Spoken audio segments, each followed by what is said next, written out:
बात यही रहेगी। देखिए ऑटो और कंजम्पशन, एफएमसीजी एक होता है डिस्क्रिशनरी कंजम्पशन, एक होता है नॉन डिस्क्रिशनरी कंजम्पशन, है ना। साबुन, तेल, ये सब, चाय पानी, ये तो आपको यूज़ करना ही है, मजबूरी है, नॉन डिस्क्रिशनरी है। गाड़ी कौन सी लेंगे या नहीं लेंगे वो डिस्क्रिशनरी है। तो इसके लिए एक होता है एफएमसीजी, एक होता है ऑटो। दोनों चले कल, और एफएमसीजी तो बहुत प्यारा चला। और कल के एफएमसीजी के इंडेक्स को देखकर लग रहा है कि मार्केट में ना एक नया wave of money shifting start हुई है एफएमसीजी में। ये एक बहुत बड़ा यहाँ से फैक्टर हो सकता है मार्केट के लिए। आप देखें आईटीसी, कल आप देखें हिंदुस्तान यूनिलीवर, कल आप देखें नेस्ले, कल आप देखें एशियन पेंट्स, और मैं सारे बड़े नाम ले रहा हूँ, छोटे नामों में जा भी नहीं रहा हूँ। सब में कल एक बहुत ओवरसोल्ड ग्राउंड से एक अच्छी एक रैली मिली, और सारे के सारे डे हाई पर बंद हुए। ये चार्ट अपने आप में बहुत अच्छे हैं, ठीक है। तो ये एक फैक्टर रहेगा यहाँ पर। मतलब बाजार में एक फील गुड फैक्टर है इस समय, फीलिंग पॉजिटिव है। और एक बार ना कल का एसबीआई का चार्ट दिखेगा, एसबीआई और निफ्टी पीएसयू बैंक, ये भी क्रूशल है, क्योंकि एसबीआई कल बहुत समय के बाद 2% की रैली के साथ बंद हुआ है, और इसी ने पीएसयू बैंक की रैली को लीड किया। कल पीएसयू बैंक इंडेक्स करीब करीब 1% ऊपर बंद हुआ। देखिए जब कैप्टन परफॉर्म करता है ना, आई डोंट नो कितने लोग फुटबॉल वर्ल्ड कप फॉलो करते हैं।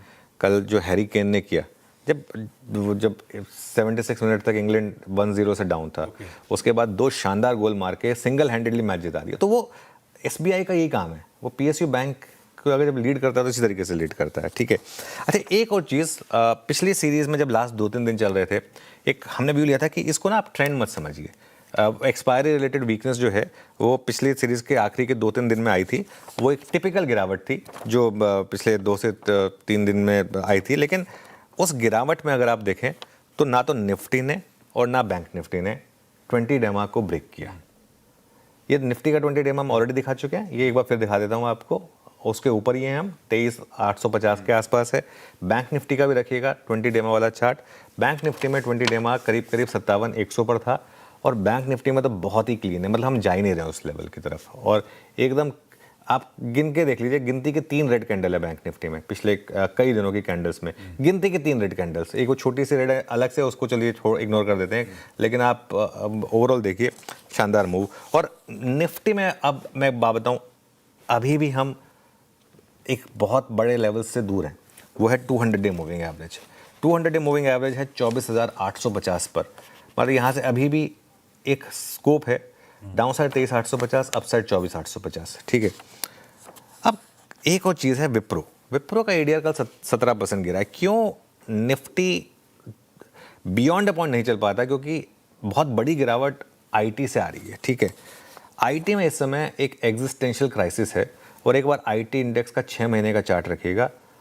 ये तो कल का चार्ट है, कल देखिए कैसे 2% गिरा, 6% रखिएगा, ये चार्ट रखिएगा। आपको वो जो 2 रैली दिख रही हैं, वहां से हम 20% नीचे हैं, 15-20%, जहां पर कि नहीं अब और नहीं गिरेगा और नहीं गिरेगा, ये सब हम में से कोई नहीं तय कर सकता और कितना गिरेगा नहीं गिरेगा, मार्केट तय करेगी कितना गिरेगा। तो आज देखते हैं रिकवरी आएगी या नहीं आएगी। लेकिन देखिए अभी भी इन स्टॉक्स में लॉन्ग लेना रिस्की है, ठीक है। मिड कैप और स्मॉल कैप, आई थिंक ये है असली फैक्टर, क्योंकि देखिए at the end of the day हमारे जो व्यूअर्स हैं उनका फोकस होता है यहाँ पर, मेरे स्टॉक चल रहे हैं नहीं चल रहे हैं। मिड कैप स्मॉल कैप, यहाँ पर फिर रौनक वापस लौटी है, और मिड कैप इंडेक्स शायद इस सीरीज़ में नया हाई भी लगा दे। 62,910 का ऑल टाइम हाई है, हम 62,008 पर हैं। 900 पॉइंट मतलब कोई बहुत ज़्यादा नहीं है अगर आप देखें तो मिड कैप इंडेक्स के लिए। तो इसकी पॉसिबिलिटी रहेगी, मतलब क्या 1.5% है एक्चुअली अगर देखा जाए तो एक पॉसिबिलिटी यहाँ पर रहेगी कि नया ऑल टाइम हाई लगाने की। स्मॉल कैप में काफ़ी मोमेंटम है। स्मॉल कैप में अभी भी 52 वीक हाई में डिस्टेंस है, और स्मॉल कैप 18,931 पर है। यहाँ पर अगर आप 52 वीक हाई देखेंगे तो यहाँ पर थोड़ा सा डिस्टेंस है, तो यहाँ पर भी हम जा सकते हैं। एक और थीम इस मार्केट में चल रही है, वो है ईवी, और ख़ास तौर से ईवी 2 व्हीलर्स। आई थिंक जो दिल्ली गवर्नमेंट की पॉलिसी आई है ना, एक टेक्टोनिक शिफ्ट है, आपको थोड़ी रिसर्च करनी होगी।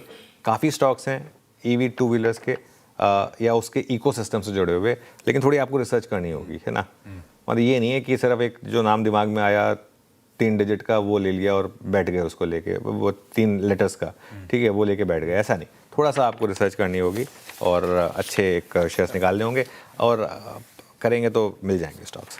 हाँ ठीक है।